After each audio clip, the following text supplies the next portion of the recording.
ലോകശക്തിയിൽ പ്രധാനി എന്ന് പറയുന്ന യുഎസിന് ആയുധങ്ങളെല്ലാം തീർന്നു. എന്താണ് ഇതിന്റെ സത്യാവസ്ഥ? അല്ല അത് കഴിഞ്ഞ ദിവസം അമേരിക്കയിലെ ഒരു പ്രമുഖ ദിനപത്രമായ വാഷിങ്ടൺ പോസ്റ്റിൽ വന്ന വാർത്തയാണ്. അതെ, ഇപ്പം ഈ യുഎസിൽ ആയുധങ്ങളൊക്കെ തീർന്നു, അവിടെ മീറ്റിംഗ് ഒക്കെ നടക്കുന്നു എന്നൊക്കെ. അത് ഒരു കാലത്ത് ഈ കേരളത്തിലെ പത്രങ്ങൾ ഉം, അവർ പറയും ഞങ്ങൾ വാഷിങ്ടൺ പോസ്റ്റിനെയും ന്യൂയോർക്ക് ടൈംസിനെയും ആ നിലവാരത്തിലുള്ള പത്രമാണ് എന്ന് അവർ പറയും. ഉം, കേരളത്തിൽ മലയാള പത്രങ്ങളൊക്കെ ഇപ്പോൾ വാഷിങ്ടൺ പോസ്റ്റ് ന്യൂയോർക്ക് ടൈംസ് ഒക്കെ സ്വയം തെളിയിക്കുകയാണ് അവർ മലയാള പത്രങ്ങളെയൊക്കെ അതേപോലെയാണെന്ന് അവർ സ്വയം തെളിയിച്ചിരിക്കുകയാണ്. ഉം, ഇതിൽ എന്താ ആ, ഉണ്ടായെന്ന് വെച്ചാൽ മിനിയാന്തേറ്റ വാഷിങ്ടൺ പോസ്റ്റിലൊരു വാർത്ത വന്നു. ഉം, അതെ. പ്രസിഡന്റ് ട്രംപും അമേരിക്കൻ ഡിഫൻസ് സെക്രട്ടറി പീറ്റർ ഹെഗ്സത്ത് ഉം, അവർ തമ്മിൽ വഴക്കായി. പീറ്റർ ഹെഗ്സത്ത് പറഞ്ഞു അമേരിക്കയുടെ ആയുധ ശേഖരം മുഴുവൻ ഗോട്ട് ഡെപ്ലീറ്റഡ്, തീർന്നു, ഉം, ഇനി ആയുധമൊന്നുമില്ല അമേരിക്കയുടെ കയ്യിൽ, വലിയ പാടാ യുദ്ധം ജയിക്കാനായിട്ട് എന്നൊക്കെ പറഞ്ഞു എന്ന് പറയുന്നു. ഏതൊരു പെൻറ്റഗണിൽ വെച്ച് നടന്ന ഒരു മീറ്റിങ്ങിലായിരുന്നു നടന്നത്. അപ്പോൾ പ്രസിഡൻറ്റ് ചോദിച്ചു, പീറ്റർ ഹെഗ്സിൻ്റെ അടുത്ത് ചോദിച്ചു, നിങ്ങൾ എന്തുകൊണ്ട് എൻ്റെ അടുത്ത് പറഞ്ഞില്ല ഈ വിവരം നേരത്തെ? നിങ്ങൾ എൻ്റെ അടുത്ത് പറഞ്ഞ് തെറ്റിദ്ധരിപ്പിച്ചില്ലായിരുന്നു ഇത് ഇഷ്ടംപോലെ ആയുധം ഉണ്ടെന്ന്, പിന്നെ നിങ്ങൾ എന്തിനാ ഇപ്പം പറയണ ആയുധം ഇല്ല എന്ന് പറയണത് എന്താണെന്ന് വെച്ചു. അപ്പോൾ പീറ്റർ ഹെഗ്സത്ത് പറഞ്ഞു, എനിക്ക് കിട്ടിയ ഇൻഫർമേഷൻ, അത് സ്റ്റീഫൻ ഫെയിൻബർഗ് എന്ന് പറഞ്ഞ് ഒരു ഡിഫൻസ് ഡെപ്യൂട്ടി സെക്രട്ടറി ഉണ്ട്, അയാളാണ് എൻ്റെ അടുത്ത് പറഞ്ഞ്, ഞാൻ അതാണ് പറഞ്ഞ മീറ്റിങ്ങിലെന്ന് പറഞ്ഞു.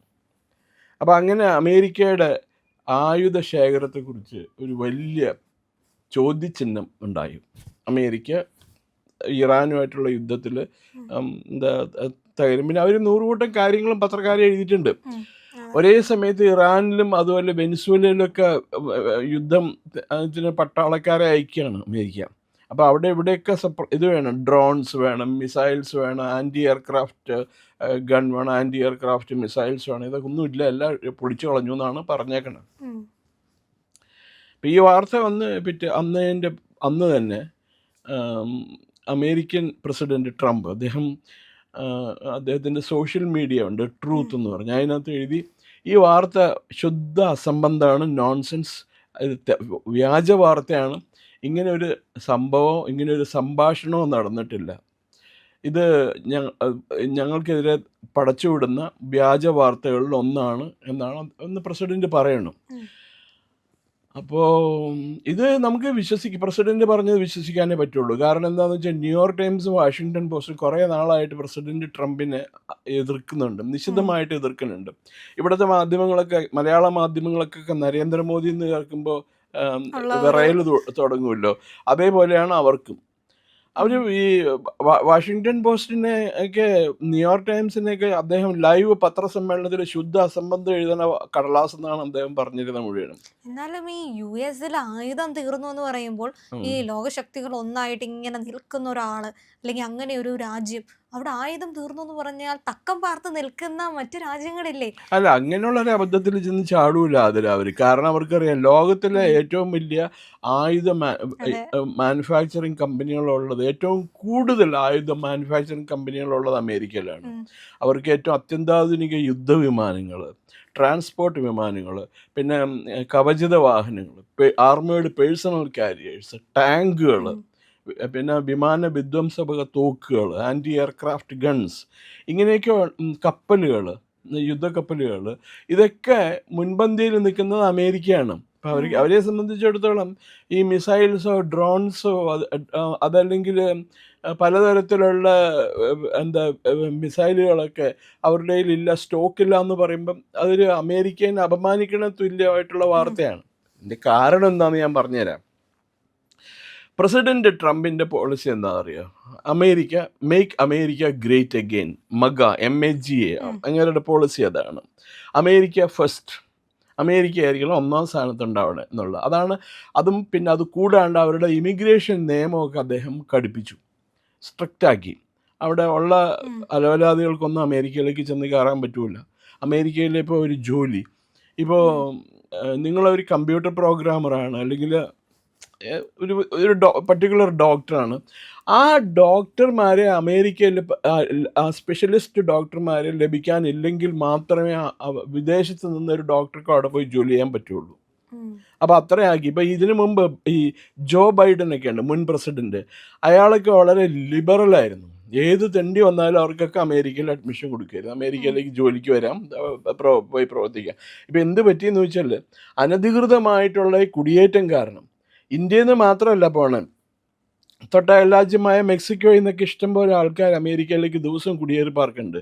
അവർ എന്ത് ചെയ്യണമെന്ന് പറയും, പലരും കൊലപാതകികളും കൊള്ളക്കാരും ഒക്കെയാണ്. ഈ അമേരിക്കയിലെ ജനങ്ങൾക്ക് കിട്ടേണ്ട സാമൂഹ്യ സുരക്ഷാ സേവനം മുഴുവനും ഇവർ അടിച്ചു മാറ്റുക. അത് അമേരിക്കനെ പ്രതികൂലമായിട്ട് ബാധിക്കും. അത് കണ്ടിട്ടാണ് അയാൾ കൺസർവേറ്റീവ് ആണല്ലോ, റിപ്പബ്ലിക്കൻ പാർട്ടിക്കാർ പൊതുവെ യാഥാസ്ഥിതിക ഒരു പാർട്ടിയാണ്. അവർ പറഞ്ഞു ഇല്ല ഞങ്ങൾ ഇമിഗ്രേഷൻ നിയമം കടുപ്പിക്കാൻ പോവുകയാണെന്ന് പറഞ്ഞിട്ട്. അതുകൊണ്ട് പലർക്കും അമേരിക്കയോട് ഭയങ്കര ദേഷ്യമാണ്. ഈ ഇമിഗ്രേഷൻ നിയമം ഭയങ്കര സ്ട്രിക്റ്റ് ആക്കിയത് കാരണം. ഇപ്പോൾ ഇമിഗ്രേഷൻ നിയമം സ്ട്രിക്റ്റ് ആക്കുന്നതിന് മുമ്പ് വന്നൊരു തലമുറയുടെ ഒരു ഒരു പ്രതിനിധിയാണ് കഴിഞ്ഞ ദിവസം മിഷിഗണിൽ അമേരിക്കൻ പ്രൈമറിയിൽ തെരഞ്ഞെടുപ്പിൽ അവിടെ രണ്ട് തെരഞ്ഞെടുപ്പുണ്ടല്ലോ. ഈ ഇപ്പോൾ സെനറ്റിലേക്ക് കോൺഗ്രസ് സെനറ്റിലേക്കും പിന്നെ അതുപോലെ തന്നെ US കോൺഗ്രസിലേക്കും തെരഞ്ഞെടുപ്പ് നടക്കും. അപ്പോൾ ഇപ്പോൾ ഡെമോക്രാറ്റിക് പാർട്ടി സ്ഥാനാർത്ഥി ആവാനായിട്ട് ഇവിടുത്തെ പോലെയല്ല. ഇവിടെ ഇപ്പോൾ പറഞ്ഞ പോലെ നമ്പർ 10 ജൻപതി എന്ന് പറയുന്നവനൊക്കെയാണ് സ്ഥാനാർത്ഥി. അതല്ലെങ്കിൽ KC വേണുഗോപാൽ പറയുന്ന ആൾക്കാരാണ് കോൺഗ്രസിൻ്റെ സ്ഥാനാർത്ഥി. അമേരിക്കയിലെ രാഷ്ട്രീയ സിസ്റ്റത്തിൽ അങ്ങനെയല്ല. അവിടെ ഒരു പ്രൈമറി ഇലക്ഷൻ നടക്കും. ഡെമോക്രാറ്റിക് പാർട്ടി കാൻഡിഡേറ്റ്സ് ആയിട്ട് സെലക്ട് ചെയ്യുകയാണെങ്കിൽ ഡെമോക്രാറ്റിക് പാർട്ടിയുടെ മെമ്പർഷിപ്പുള്ള ആൾക്കാർ ചേർന്ന് ഒരാളെ സെലക്ട് ചെയ്യും. അയാളായിരിക്കും ഡെമോക്രാറ്റിക് പാർട്ടിയുടെ കാൻഡിഡേറ്റ്. അതുപോലെ റിപ്പബ്ലിക്കൻ പാർട്ടി അവരുടെ ഒരു കാൻഡിഡേറ്റിനെ റിപ്പബ്ലിക്കൻ പാർട്ടിയുടെ ആൾക്കാർ സെലക്ട് ചെയ്യും. അയാളായിരിക്കും റിപ്പബ്ലിക്കൻ പാർട്ടിയുടെ സ്ഥാനാർത്ഥി. അവർ തമ്മിലാണ് തെരഞ്ഞെടുപ്പിൽ മാറ്റുരയ്ക്കുന്നത്.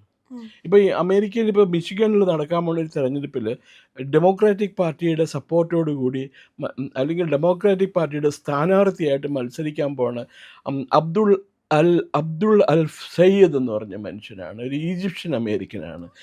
250 വർഷത്തെ ചരിത്രത്തിൽ ആദ്യമായിട്ട് അമേരിക്കയിൽ സെനറ്ററായിട്ട് ഒരു മുസ്ലിം എന്താ പറയുക മത്സരിക്കുന്നത് ആദ്യമായിട്ടാണ്. അത് ആയിട്ടില്ല, അയാളെ സെലക്ട് ചെയ്തു ഈ ഡെമോക്രാറ്റിക് പാർട്ടി. കമ്മ്യൂണിസ്റ്റുകാരും പിന്നെ അതേപോലെ തന്നെ ഇസ്ലാമിക് ഫണ്ടമെൻ്റലിസ്റ്റുകൾ അമേരിക്കയിൽ പിടിമുറുക്കുന്നതിന് ഏറ്റവും വലിയ ചിഹ്നമാണ്, ഏറ്റവും വലിയ ഉദാഹരണമാണ് ഈ അബ്ദുൾ അൽ സയ്യദിൻ്റെ കാൻഡിഡേച്ചർ എന്നാണ് അവർ പറയുന്നത്. അവിടെ ഇപ്പോൾ വളരെ വേഗം പ്രചരിച്ചുകൊണ്ടിരിക്കുന്ന ഒരു മതമാണല്ലോ ഇസ്ലാം മതം. പിന്നെ അത് മാത്രമല്ല അറബ് രാജ്യങ്ങളിൽ നിന്നൊക്കെ ഇസ്ലാമിക് രാജ്യങ്ങളിൽ നിന്നൊക്കെ കുടിയേറി പാർക്കുന്നവർ പ്രിഫർ ചെയ്യുന്ന രാജ്യങ്ങൾ 1 അമേരിക്ക, 2 ബ്രിട്ടൻ, 3 യൂറോപ്പിലെ മറ്റ് 3-4 രാജ്യങ്ങൾ, അതൊക്കെയാണ് ഫ്രാൻസൊക്കെ. അപ്പോൾ അവർക്ക് അവരുടേതായ ഈ കുടിയേറ്റം കൊണ്ട് ഈ പ്രശ്നങ്ങൾ നേരിടുന്ന രാജ്യങ്ങളാണ് അവർ. അപ്പോൾ അങ്ങനെ ഇതിനെതിരായിട്ട് നിൽക്കുന്നത് കാരണം ട്രംപിനെതിരെ ഭയങ്കര ജനരോഷമുണ്ട് അമേരിക്കയിൽ. ബേസിക് റീസൺസ് അതാണ്. ഞാൻ എൻ്റെ സുഹൃത്തുക്കളോടൊക്കെ ഞാൻ ചോദിക്കുമ്പോൾ അവർ പറയുന്നത് American economy is fine, law and order is fine, മറ്റുള്ളവരെ അപേക്ഷിച്ചിട്ട് അവിടെ ഭയങ്കര സ്ട്രിക്റ്റാണ് നിയമമൊക്കെ. പിന്നെ ഇടയ്ക്കിടയ്ക്ക് കോടതി use to give pin pricks. American പ്രസിഡൻറ്റിന് ഇടയ്ക്ക് നല്ല കുത്തുവെച്ച് കൊടുക്കും ടാരിഫിൻ്റെ കേസിലൊക്കെ. ടാരിഫ് നമുക്ക് 500% കൂട്ടണം എന്നൊക്കെ പറഞ്ഞൊരു ചിങ്കാതി ഉണ്ടായിരുന്നു. കഴിഞ്ഞ ദിവസം എന്തോ ഒരു ഗ്രഹാം എന്ന് പറഞ്ഞ മനുഷ്യൻ, അയാൾ മരിച്ചുപോയി. അയാളുടെ വീട്ടിൽ മരിച്ചു കിടക്കണേ കണ്ടത്. That's another thing. അപ്പോൾ ഇത് ഇങ്ങനെ ഈ പത്രങ്ങൾ ചുമ്മാ ഓരോ പിൻപ്രിക്സ് പോലെ ഓരോ വാർത്ത കൊടുക്കും. അപ്പോൾ പ്രസിഡൻറ്റിന് ദേഷ്യം വരും, അദ്ദേഹം വായി തോന്നുന്നതൊക്കെ വിളിച്ചു പറയും. അപ്പോൾ അതാണ് നടന്നിട്ടുണ്ടാവുക.